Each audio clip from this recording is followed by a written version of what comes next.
உனக்கென்றும் விளங்காதது, உறவே எனக்கின்று விளங்கானது.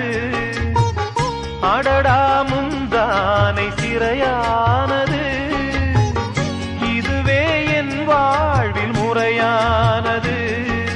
பாறை ஒன்றின் மேலே ஒரு பூவாய் முளைத்தாயே, உறவுக்கு உயிர் தந்தாயே.